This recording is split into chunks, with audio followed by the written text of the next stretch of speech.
Good morning. Ooh, I don't think I turned the light on. Oh well. Sorry. We're going to go with it as it is. I see my face looming out of the darkness. Yeah. Happy Tuesday. Welcome to your early morning intuitive guidance. There's so much to talk about. Yeah. And as I was looking at the pieces gathering in front of me to be talked about, finally I got to the point it was like, okay, Spirit, give me the words you want me to say, put them in the order you want them in, have them come out my mouth, because there's so much good stuff here that I don't want to waste the opportunity to share as much of it with you as I can this morning. And I think this is going to be an ongoing conversation.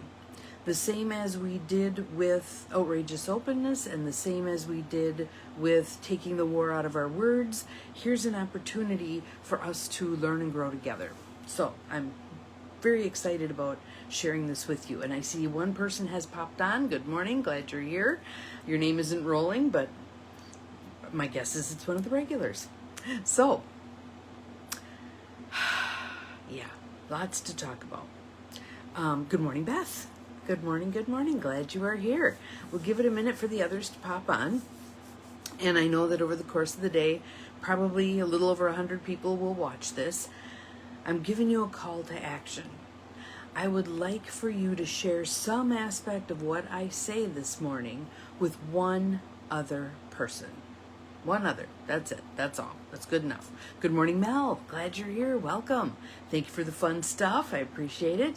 So let us start with some tapping and some breath. And I actually had a few extra minutes this morning, so I did one of the breath work from Insight Timer. And so now I feel like I cleared out a bunch of junk and I got some clarity. And I think I will start with the clarity piece when we begin to talk.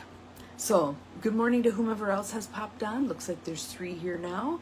So, good morning, Jo Neal. Welcome, welcome, welcome. I think you're going to love this one. And I think this one would be some grist for our mill for common ground conversations. So, let's see what you think.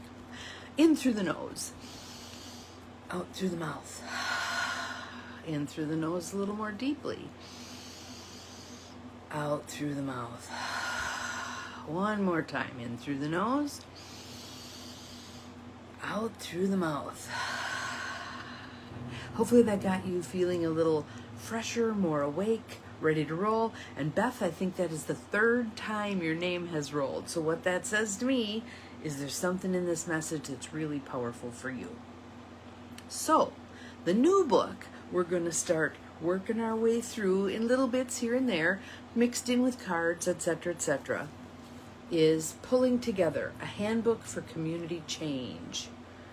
A handbook for community change. Good morning, Nancy. Glad you are here. Welcome. And I want you to look at the picture. We've got rural, we've got suburban, we've got urban, we've got people of all stripes, we've got animals, all kinds of good stuff. This book is by Tom Mossgaller and Mike Brenninger. So let me put that part up there. And of course it's backwards, so let me spell it for those of you who don't flip letters real well. Mossgaller is Mosgaller, and Mike Brenninger, Breininger. So it's called Pulling Together, a Handbook for Community Change. So,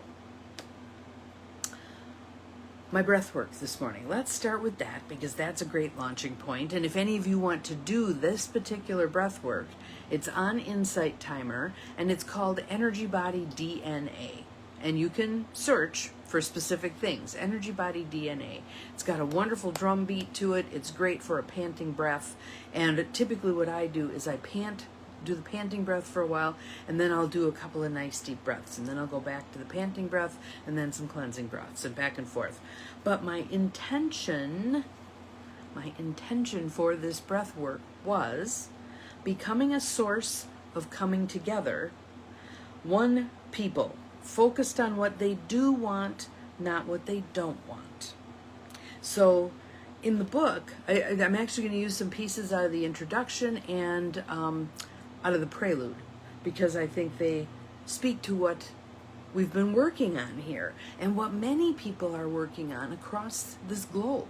So what I wrote, the piece that I wrote, and I'm hoping it's a little bit provocative. I'm hoping it might lead to a blog post on my behalf, maybe blog posts from some of you. That would be lovely. Let's spread this word. So what I wrote was, the easy way out is us versus them. The easy way out is us versus them. It requires no nuance, no expansive thinking, no self-reflection. A higher vibration way of being is we, which requires the bridging of differences, acceptance of the huge variety of opinions out there, and the seeking of common ground to move humanity forward. So that's the piece that came for me out of the breathwork. Now, from the book, and what I asked Spirit to do was tell me which parts to share when. So we're going to start with, the foreword, which is by John McKnight and Jeff Yost, Y-O-S-T. And they have a paragraph in there where it says, "This handbook is an antidote to the politics of polarization." Good morning, Gwen. Glad you're here. Welcome. This handbook is an antidote to the politics of polarization. The stories and the use of the change framework, that's what these guys call their stuff, it's capital C, capital F, change framework, can give you a way to build relationships on things that bridge rather than divide, create trust rather than tribes, and get some good work done. Whether it's cleaning up the creek, saving the soil, getting young people to move back to small rural hometowns, providing early childhood development to every family, or helping marginalized people achieve the dream of becoming first-time homeowners, this handbook provides small steps that will get the wheels turning. The compilers and contributors, so there's the two editors who write a fair amount of the book, but there's also other contributors, people they've invited to share their tools, their philosophies, etc., to help us all figure out, when we're so stuck in us versus them, how do we navigate to we? How do we do this? The compilers and contributors don't duck the issues of power and politics. They know all too well that if you are going to disrupt the status quo, it will take power. And no matter what actions you take, they will be political. The difference is that your actions will be the actions of ordinary people using their innate power to engage their neighbors in achieving their collective dreams, not giving away their power to someone else to do it for them. We have been misled to believe that we have no power. What can I as one person do? A lot, including gathering people, and in numbers there is great power. Okay, if done well, the kinds of efforts described in this handbook will build nonpartisan community power where the residents are the co-producer of their own future. All right, so that was from the foreword. Now from the introduction, and this is by Tom Moskoller and Mike Brenninger. And Jonil, your name just rolled again, so I think there's good grist for our mill here. So here's what they say. Community building is a dynamic and living process. Imagine your community as a giant puzzle waiting to be improved. Enter the change framework, our formula designed to bring about positive transformations. Think of it as a recipe blending three essential elements: desire, D, vision, V, and power, P. These are the key ingredients that can help your community flourish. I love the word flourish because that's actually part of the generative local community that I belong to. Flourish is our word, and we look at 8 factors of flourishing in the human being and the surroundings. How do we make everything flourish? Not just the human beings, but also animals, plants, our environment. How do we make everything flourish? And we have the capacity to do so. We do. Yes, we have been misled to believe we have no power. That's garbage. All right, so Here's a breakdown of how the change framework succeeds. Let's look at a real story with two real people trying to make a real change in a real community. It is our story. So this is Tom and Mike talking about their story.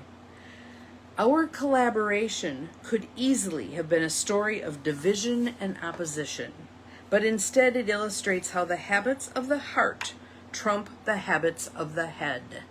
How often good morning, Renee, glad you are here. How often have I said the head gets the back of the bus, the heart and soul is driving? That's essentially what they're saying. We too don't see eye to eye on a lot of things, but when it comes to lifting up people, building community, and making a difference where we live, we are both like-hearted and like-minded. So what they did was they searched for their common ground. Now they're going to describe themselves. They searched for their common ground. Not wasting time on how are we different, although that's what they're going to describe right here, but pouring time into how are we the same and where do our desires come together, and let's put our energy there. Mike is a small town conservative, evangelical pastor, a leader in his community, and a man who has raised a family of 16 kids, 7 biological and 9 adopted. Tom, on the other hand, is progressive, an Episcopalian, a farmer, and a military veteran shaped by years of successful community organizing in both urban and rural areas. Can you see where they might have some differences? Can you see where they might have some similarities? In a world often defined by stark contrasts and ideological divisions, what transpired between us is a remarkable collaboration spanning over a decade, fueled by a shared vision between us, to leave our varied communities better than we found them. Our story, and those of the other storytellers in this handbook, is a testimony to the power of tolerance over tribalism, an unwavering anchoring in shared values, not divisions, and a belief that people can forge bonds of love and trust powerful enough to withstand the tides of polarization. So we don't want to be listening to the us versus them story. La, la, la, la, la, la. We want to be listening to the we story. And I think I'm going to jump ahead to something, and then I'm going to go back here a little bit and say some more. We had and have an opportunity right in front of our faces, right here, right now, to do we instead of us versus them. Charlie Kirk's assassination is an opportunity for human beings to stop the rhetoric of us versus them and come together under the umbrella of we. How do we prevent things like this from happening? We have the power. We have the ability. Don't listen to the garbage of, well, what can I do? I'm just one person. Or nobody listens to us. We're not in politics. Blah, blah, blah, blah.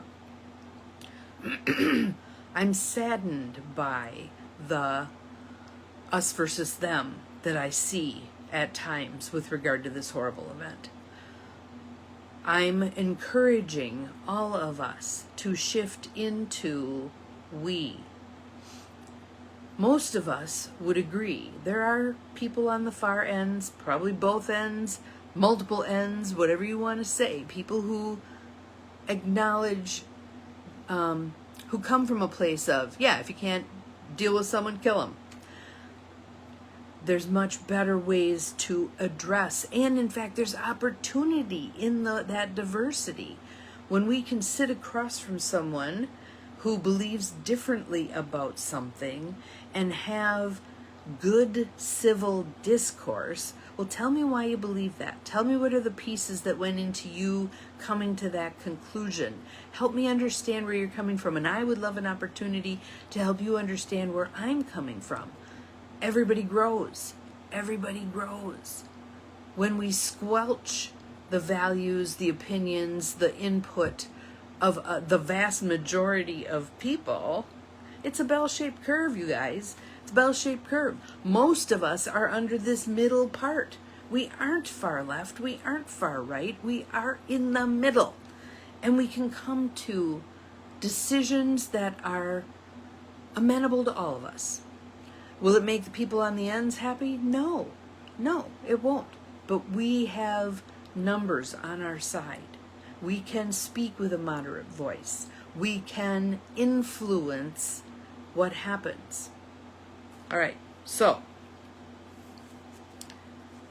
a little bit of background on these guys. And I love the fact that Wisconsin is so central to their message. I love that. Tom grew up in a small northern Wisconsin dairy farm that has been in the family since the 1880s. His dad, Frank, and his mom, Mary, like their parents and grandparents before them, were farmers. My parents are the first generation off the farm, so that's in my history also. Like many small farmers with a dream of a better life, Frank farmed by day and was a Class A welder by night, building Great Lakes freighters. 18-hour days were the norm. Hard work was a given. At the age of 4, Tom joined the workforce, assisting his mother in the strawberry patches, cherry and apple orchards, and milking barn to make money the family needed for incidentals, shoes, clothes, and school supplies. Those aren't incidentals, in my opinion. There were no extravagant birthday parties, no summer vacations, yet a steadfast belief endured in the Moss-Scholar family that diligence, neighborly goodwill, and adherence to principles would pave the way to progress. The American dream was alive and well for them. And then there's Mike, the son of Jerry, a city boy from New York who once served as a water boy for the construction workers building the Empire State Building. Following his service in the South Pacific during World War II, Jerry returned to New York City, where thousands were recreating the Manhattan skyline. Yet in the depths of his heart, he harbored a distinct aspiration, a yearning for the pastoral life of a farmer. In a bold move, Mike's parents embarked on an audacious journey. They uprooted their family and set out for Wisconsin, his mother Marion's home state. There, the Brenninger family confronted the steep learning curve of cultivating the land, raising cows, chickens, and pigs. Failure and success intermingled, but they remained steadfast in their pursuit of a dream far removed from the big city. So then they talk about the years that these events were occurring. It was when farmers were being paid very little for their milk, and farmers were going deeper and deeper in debt. And they did protest this, and I remember this. So I'm going to read just a part of it. They were coming together as a group, as farmers. The National Farmers Organization was created. So Tom, at 16, was taken to this farm rally. And I'll just read this part. As the rally drew to a close, Reuben and Tom's father joined other participants in pouring raw milk on the ground in protest of the low prices. As they were getting into their truck to leave, a fancy car with Illinois plates hurled a rolled-up newspaper in their direction, yelling, "Read this, you stupid farmers." Tom retrieved the mud-soaked newspaper and read aloud the headline, "Wisconsin farmers starve Chicago children." The words hung heavy. He will never forget the look on his dad's and Reuben's face as he handed them the newspaper. Are we starving Chicago children? Reuben offered a measured response. Tom, these issues are complicated. That question and Reuben's response became the genesis story for Tom's commitment to learning the things they don't teach you in civics class, that preachers never explain and powerful people don't want you to know. So, Mike also had a similar story in terms of the crisis around milk prices. So, I'm going to read just a little more here. We'd love to tell you that these Midwest farmers' desperate demonstrations of solidarity and sacrifice, like a feel-good television sitcom, end with the farmer heroes and that everyone lived happily ever after. But that would be a lie. The farmers lacked one fundamental ingredient, the power to overcome the overwhelming resistance of the milk processing companies to negotiating with the farmers. So there were a lot of milk strikes. There was a lot of hardship for the farmers. For 50 years, Mike and Tom's common story went untold to each other until in 2012, they found themselves working together on a campaign to attract young people back to rural Wisconsin communities.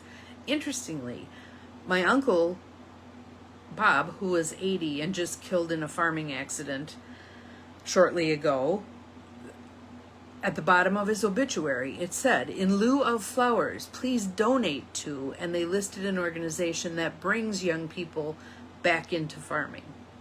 I thought that was pretty cool. Let's see. The team that put this handbook together, including these two primary authors, the contributing storytellers, because the way we move things forward is through stories, and the many advisors who provided feedback, are all veteran community builders. They have earned their stripes the old-fashioned way by rolling up their sleeves and dealing with real issues, real desires and discontents, scrapes and stumbling blocks. They've experienced the joys of success and the laments of failures, but never lost their passion for building stronger communities. So, I think I'm just going to read this little part that gives you the template for this process. And then I want you thinking about, what do you want to apply this to? I am going to be applying it to getting this bloody intentional community built. So, let's see here. Like a juggler trying to keep plates spinning while riding a unicycle on a high wire, leading community change requires your understanding of the interdependence and interconnectedness of these elements. D, desire. A strong feeling of wanting to have something or wishing for something to change, enough to lead to action. And again, it's going to have to override that belief that we've been instilled with that we're not powerful enough to make something happen. Garbage. V, vision. The ability to see the end before the beginning and stay focused on the vision throughout the process. Keep your eyes on the prize as you're wading through all of the resistance and yeah buts and what ifs and no's. Keep your eyes on where you're going. Power, the ability to act. Now let's consider the two crucial factors that help determine your ability to act, your power. R, relationships, the power that comes from working with others, especially across political lines, working with others. And many of our government institutions have a history of doing this very well. Congress itself has a history, we can go back, of working across party lines very well. Ain't happening now, but if it's happened in the past, it can happen again. So relationships and action, doing something to achieve an aim. We have to do something. As Mary Kay Ash would say, nothing happens until somebody sells something. So we need to be selling something, an idea, a plan, a something, an enthusiasm for an outcome, whatever it is.